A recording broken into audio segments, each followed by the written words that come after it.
Selamat datang di Novel Story, channel yang menceritakan novel berjudul Aku Bukan Menantu Sampah. Jangan lupa subscribe dan like. Sekian dari Mimin, silahkan menikmati ceritanya ya. Aku Bukan Menantu Sampah, bab 501 meminta saran dengan hati terbuka. Katanya dingin, aku mengerti. Selesai bicara, Dewi memalingkan kepalanya dan tidak mengatakan apa-apa lagi pada Dini. Tabib Alex mengambil jarum perak secara profesional, mencelupkannya ke dalam arak, dan menusuk lengan Rocky dengan wajah khusyuk. Tepat ketika jarum perak akan ditusuk, Rocky tiba-tiba menarik tangannya dan bertanya sambil tersenyum, "Tabib Alex, kalau boleh tahu, bukankah Anda akan menusuk di titik akupunturku?" Tabib Alex tertegun, katanya marah, "Tentu saja, cepat ulurkan tanganmu agar tidak membuang-buang waktu." Rocky tertawa dan bertanya, "Tabib Alex sangat pintar. Ada lebih dari 900 titik akupuntur dalam tubuh manusia, pasti Anda hafal betul.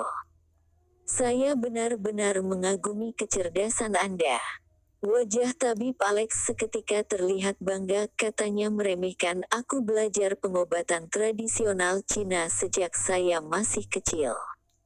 900 lebih titik akupuntur ini dapat aku kenali dengan mata tertutup.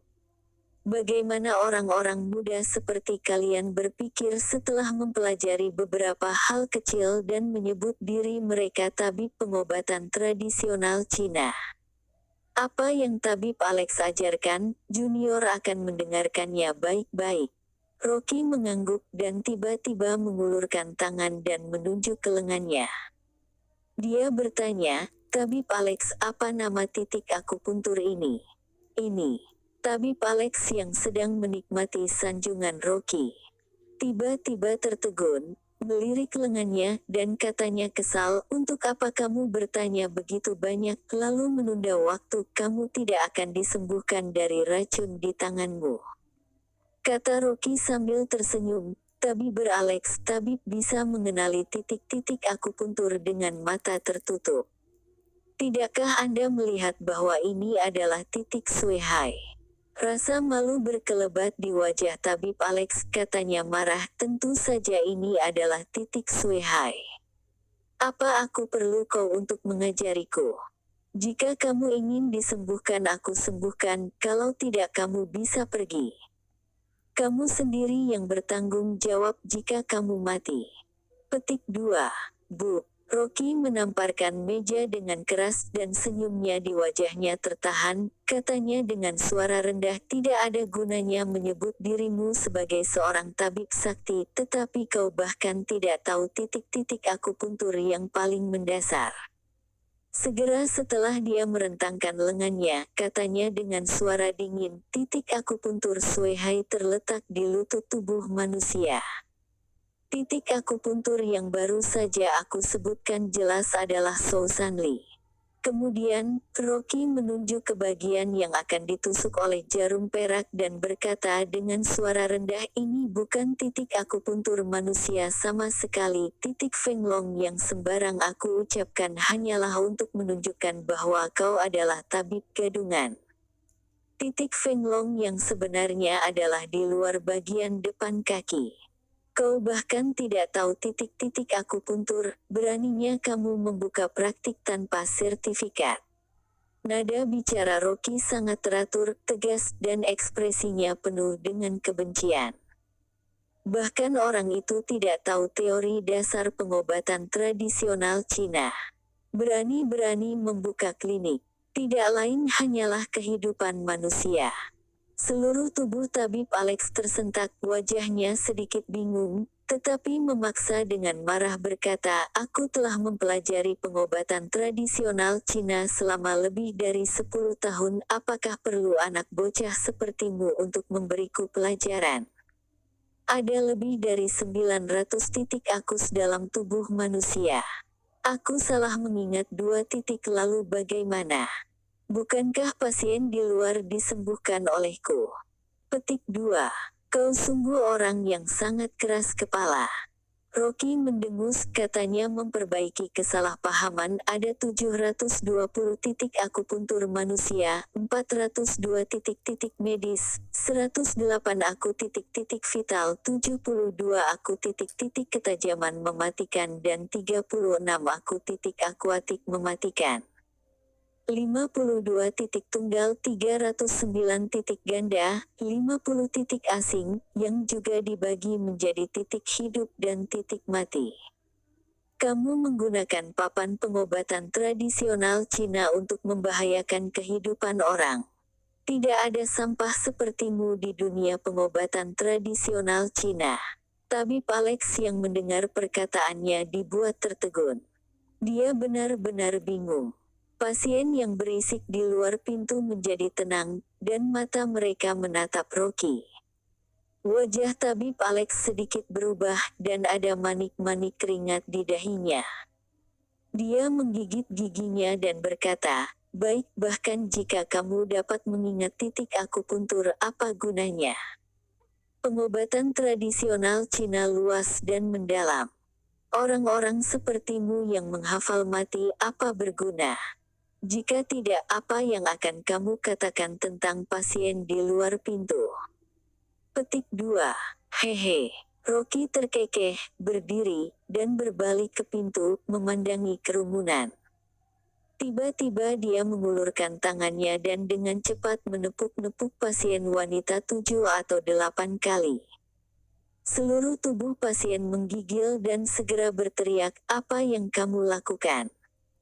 Kata Rocky mencemooh, "Kamu adalah seorang pasien dengan kanker tulang. Kau tidak memiliki kanker tulang sama sekali, itu hanya keseleo tulang belakang." Apa Alex meresepkan obat penghilang rasa sakit kepadamu, mengobati gejala bukan asalnya? Aku sudah menggunakan teknik tulang untuk menyembuhkanmu. Rasakan apakah tulangmu masih terasa sakit. Wanita parubaya yang tadinya penuh kemarahan. Setelah mendengarkannya, tiba-tiba dia menunjukkan ekspresi terkejut dan kaku di tempat. Beberapa detik kemudian, tak bisa dipercaya dia mendongak ke atas dan tiba-tiba berteriak. "Tulangku benar-benar tidak sakit. Tidak sakit sama sekali." Petik 2. Kerumunan orang itu terkejut, seketika terkejut. Rocky berbalik lagi, menekan bahu pria kurus parubaya, dengan cepat mengetuk pundaknya beberapa kali, dan membuka mulutnya dengan suara yang dalam. "Anda didiagnosis sebagai penyumbatan darah di otak oleh orang ini, kan? Sekarang rasakanlah, apakah kepalamu masih sakit?" Pria kurus parubaya yang telah diobati olehnya tertegun. Dia menyentuh kepalanya secara tidak sadar dan menggerutu, "Benar-benar tidak sakit. Apakah kamu menyembuhkan penyumbatan darah di kepalaku?" Rocky tersenyum samar, menggelengkan kepala dan berkata, "Kau tidak memiliki penyumbatan darah di otak. Kamu sudah dibohongi dengan uangmu. Ini hanya migrain umum. Aku sudah memberikanmu pijat tongkiao untuk menyembuhkan." Pria kurus parubaya itu terkejut. Dia melihat obat di tangannya, menjelaskan, "Setiap minggu aku datang ke sini dan membayar puluhan juta untuk mendapatkan resep obat, sia-sia." Rocky mengambil sebotol obat dengan santai, membukanya dan menuangkannya dengan senyum menghina. "Itu hanya pil Sinao biasa yang digunakan untuk mengobati migrain. Namun, jika kamu mengganti bungkusnya, obat seharga 20.000 dapat terjual menjadi ratusan juta. Ini benar-benar menghasilkan uang. Sungguh ini pil Sinao." Pria kurus parubaya itu skeptis. Rocky berbalik dan pergi menghampiri seorang pria tua berusia 70-an. Orang tua itu menutup mata dengan memegang tongkat di tangannya. Seorang pria parubaya yang sederhana dan jujur sedang dirangkul oleh seseorang yang nampak seperti pemuda desa. Ketika dia melihat Rocky datang, dia berkata dengan gugup, "Kamu, apa yang akan kamu lakukan pada ayahku?" Rocky berkata, Jika kamu percaya aku bisa menyembuhkan penyakit mata ayahmu dengan akupuntur. Ini. Wajah pria yang sederhana dan jujur berubah menjadi merah, katanya terbata-bata, ayahku. Ayahku selalu meminum obat dari tabib Alex. Katanya dia bisa disembuhkan dengan mengambil beberapa pengobatan lagi. Alex tiba-tiba menyadarinya dan berteriak, "Jangan percaya tabib gadungan. Kamu hanya perlu mengikuti resep obat sesuai dengan apa yang aku katakan, dan aku dapat menjamin bahwa penyakit mata ayahmu dapat disembuhkan." Pria paruh baya itu sedang berada di tengah dilema, keringat bercucuran. Pada saat ini Dewi melangkah maju dengan cepat dan bertanya, "Berapa harga resep untuk obat di rumah sakit tabib Alex?" Pria paruh baya itu mengatakan dengan wajah pahit, "Satunya seharganya 10 juta. Aku sudah mengkonsumsinya selama setahun, barang-barang di rumahku sudah terjual habis." Dewi berkata, "Rocky adalah suami saya, dia bukan orang yang asal bicara. Selama dia mengatakan bahwa dia bisa menyembuhkannya, dia akan melakukannya. Aku bisa menjaminnya." Alex segera berteriak, "Tidak usah percaya padanya. Jika kau membiarkannya menyembuhkanmu, mata ayahmu tidak akan membaik, tidak akan bisa melihat selamanya." Pria paruh baya itu menarik lehernya terkejut, katanya ragu-ragu, "Bagaimana jika mata ayahku tidak dapat disembuhkan?" Terima kasih telah menonton, jangan lupa like, komen dan subscribe ya teman-teman agar saya semangat melanjutkan novel ini. Jika ada yang kurang baik silahkan komen di bawah agar saya memperbaikinya. Sekian dan terima kasih ya.